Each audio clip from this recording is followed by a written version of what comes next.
Hi everyone, Gamo back here again. Thank you for tuning in to a discussion that I'm going to have today, and we're so excited as Resolute Foundation. We are visiting the Tshwane North District Basic Education Office.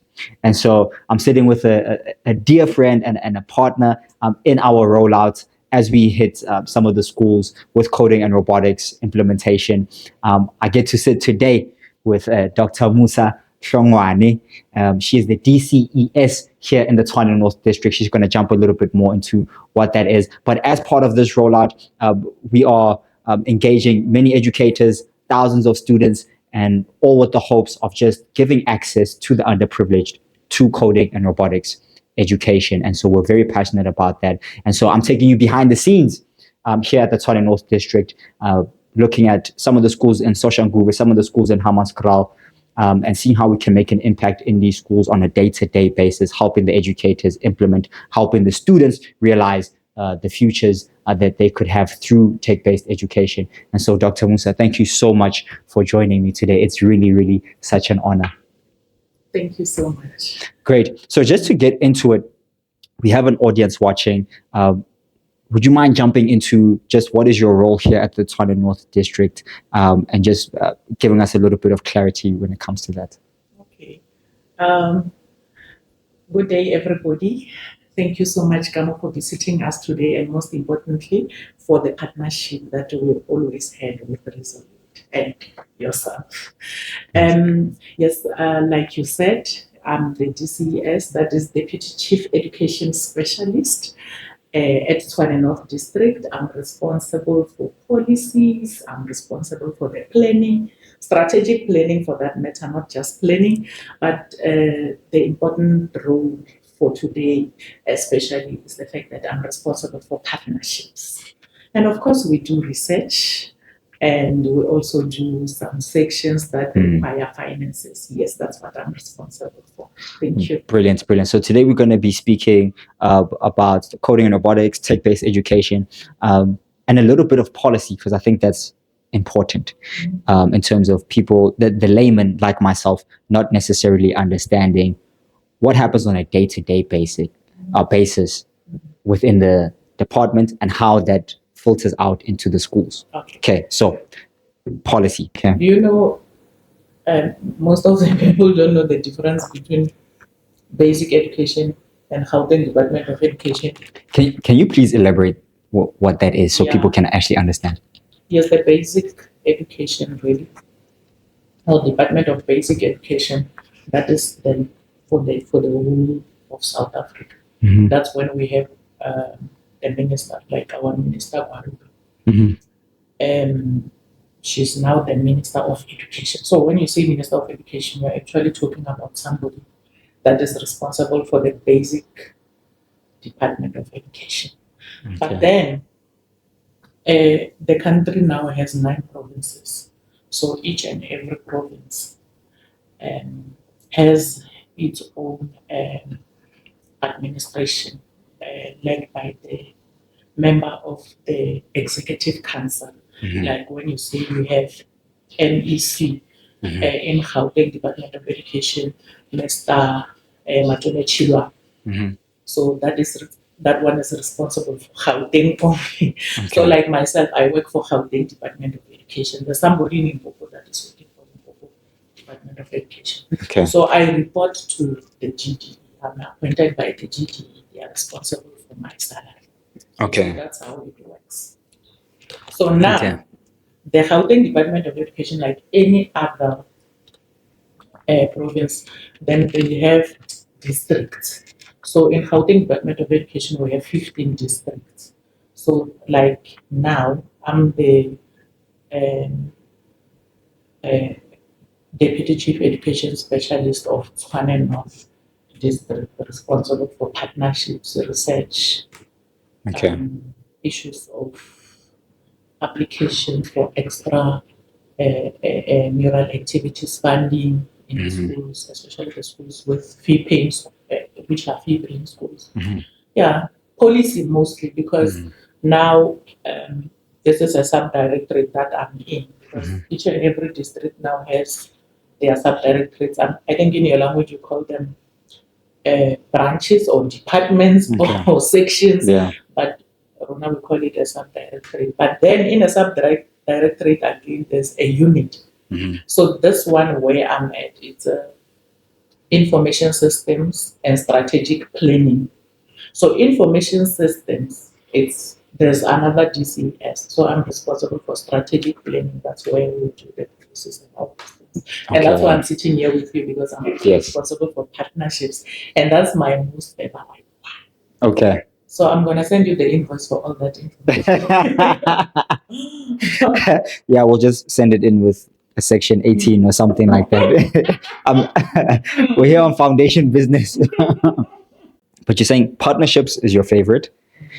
Why is partnerships your favorite? Before we get into Resolute specific, why the title of partnerships when you have so many other things to do as well that sound very interesting in terms of policy and basically how that policy affects so many things. And the layman like myself doesn't necessarily think of that on a day-to-day basis, but actually when you look at policy and when we've sat down and you guys have visited us before, there's so many things that you have to consider before implementing programs, and it makes it a very intricate process.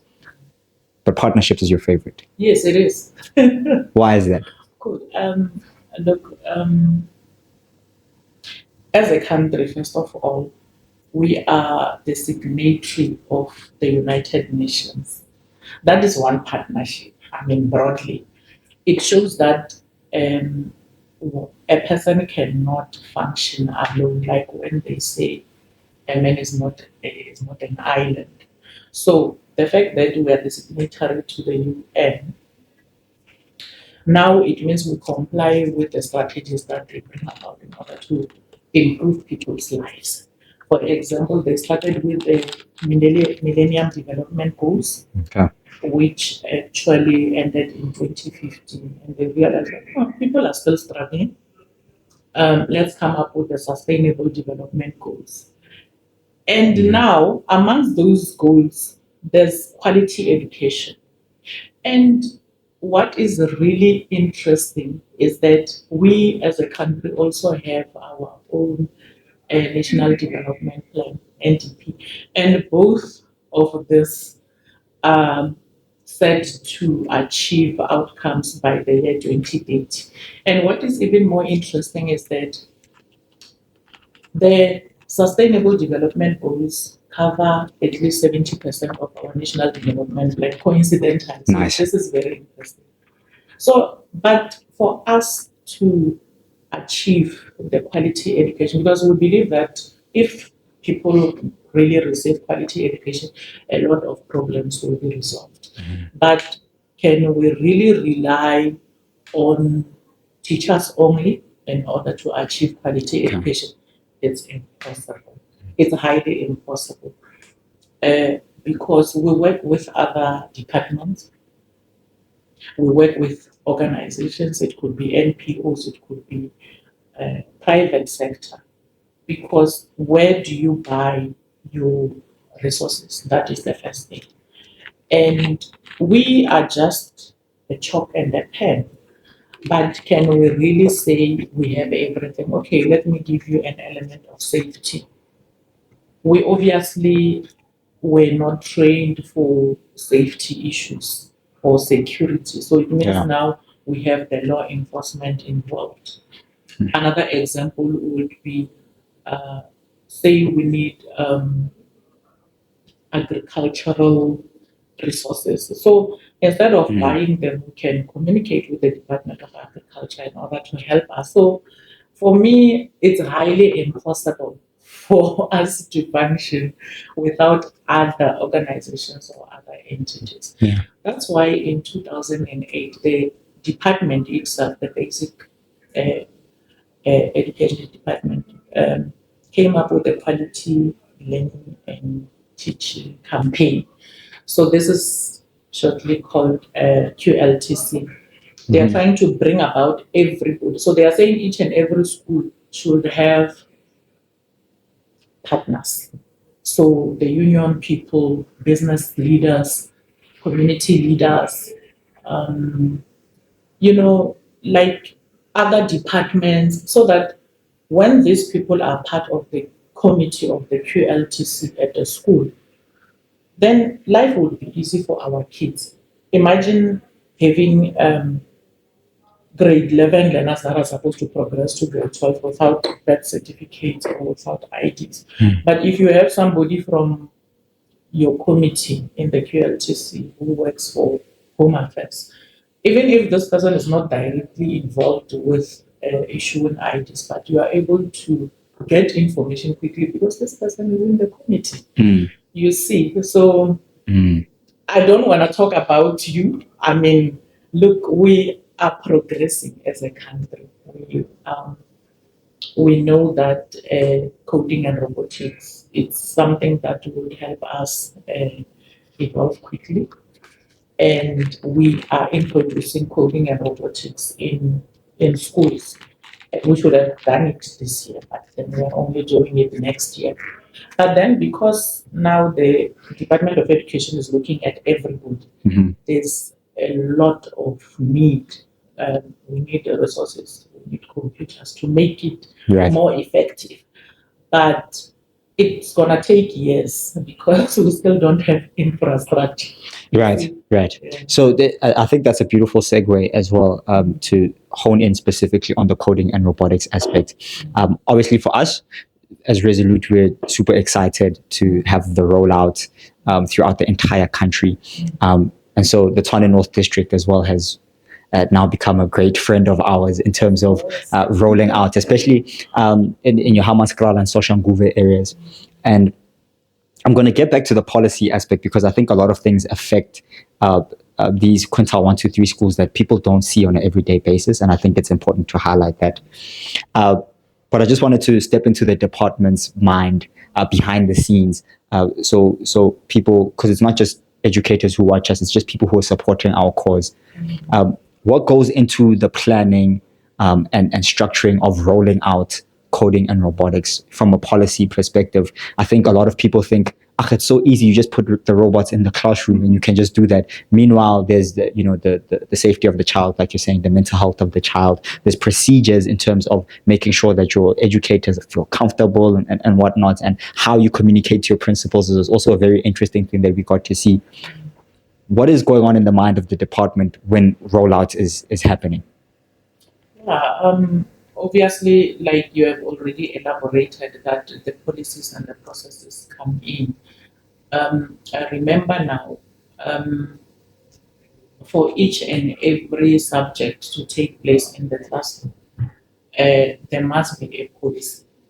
The teachers talk about the ATP, the annual teaching plan, and that is actually extracted from the policy itself. So just like now, as I'm sitting here, all the teachers that are offering English or Afrikaans or mathematics or whatever subject that we have, there is a policy for that.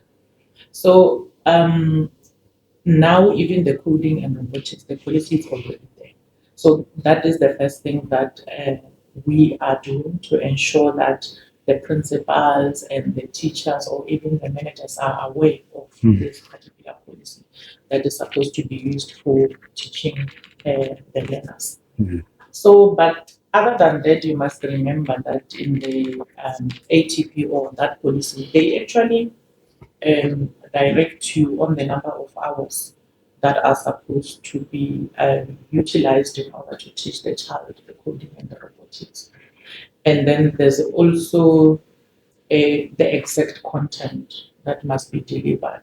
But I would say, where you come in is the fact that we are aware that we might not be able to cover certain things. Like we do the unplugged, which means that our children can just gather the information from a textbook or from printed material and stuff like that. That's when we come in with policy. But the main thing as well is to work with the CLI. These are the people that are responsible for curriculum, to make sure that they are aware that this is what the educators are supposed to be doing. So I think our role as policy and planning is to ensure that that happens as well. Okay. So I think this is also a nice tie into where the partnerships come in, because, like you said, the offline solution where students can pick up from a textbook, and then partnering with people like Resolute in terms of the online platform or the robotics kits, that becomes essential to making sure that the students' journey in coding and robotics is fully enveloped, not just from a textbook perspective, but also from a digital one.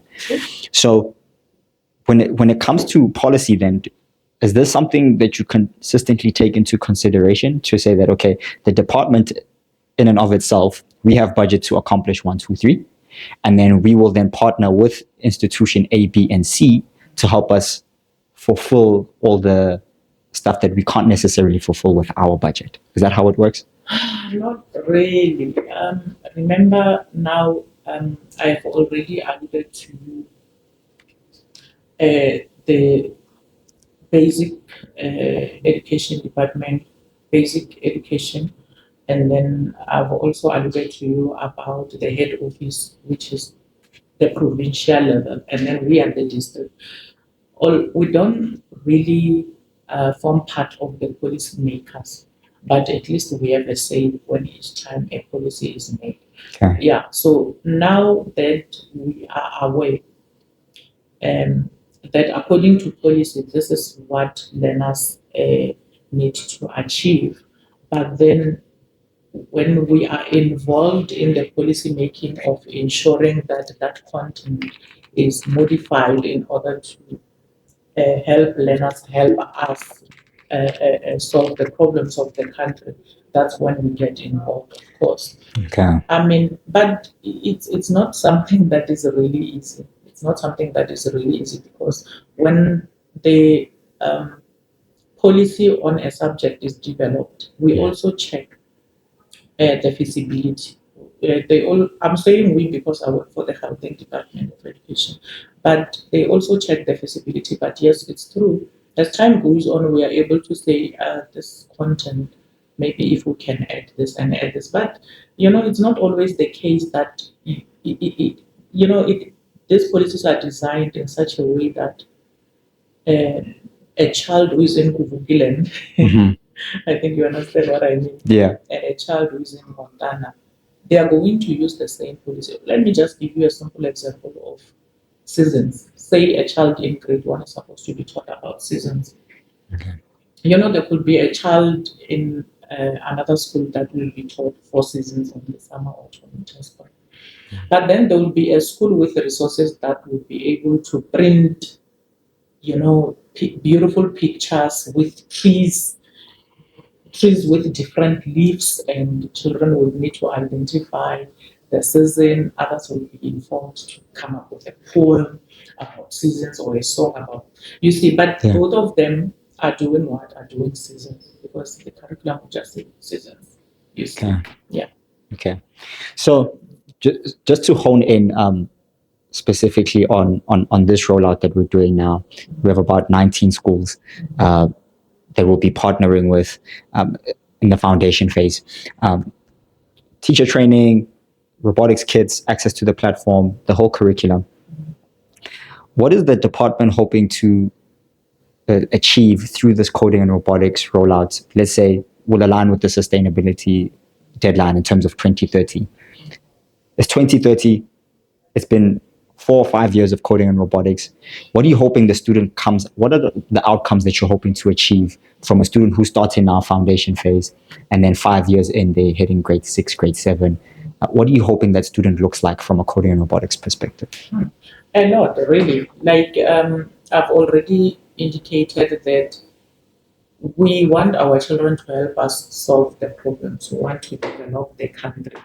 So we want to ensure that our children are not only people that go to school in order to learn math or science and whatever, and then they pass grade 12 and become a doctor or a teacher or whatever. And that is one. We want them to help us solve the problems. That's when coding and robotics come in. We want them to be competitive to the outside countries. Like in China, if you check, these kids are able to code, they are able to Yeah. do things better than our children. Yeah. And the other thing is that, which I think is very important, we complain about our metric results every day. That is because we are focusing much on a certain type of education delivery, which does not really cover certain kids.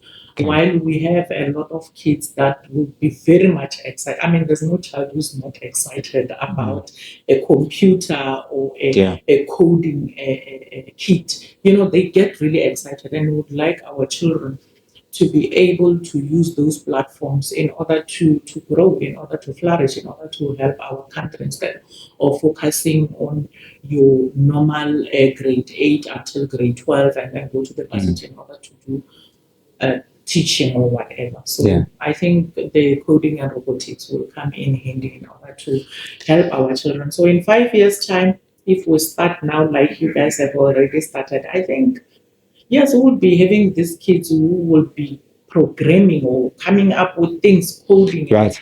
doing amazing things, and we'll even see them in the news because I think it's the fact that there's no information and there's no capacity in order to help them. And as time goes on, yeah, some of them will not even wait for the government or other people to give them job. They will be able to know how to come up with certain things to have their own businesses and all that. Yes, yes, I agree.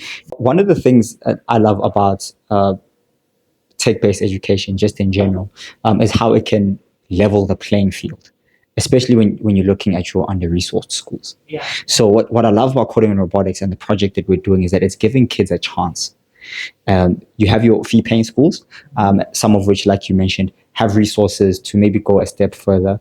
But then you also have a huge bucket of kids who come from tough backgrounds, have to walk to school or catch taxi together, and just sort of have different struggles of their own. And then they're stepping into the classroom, probably haven't eaten the night before. They're waiting for the meal time allocated by government. And so there's so many things that we don't see going on. And on top of that, they don't have resources in the classroom. And so one of the great things, having done this for the past 3 to 4 years, is seeing how when you introduce the infrastructure now and you train them in just in terms of how to use it, the ideas start coming out from these kids to be like, I can problem solve. I can actually be entrepreneurial. I can collaborate with people on my device. And that opens up their world.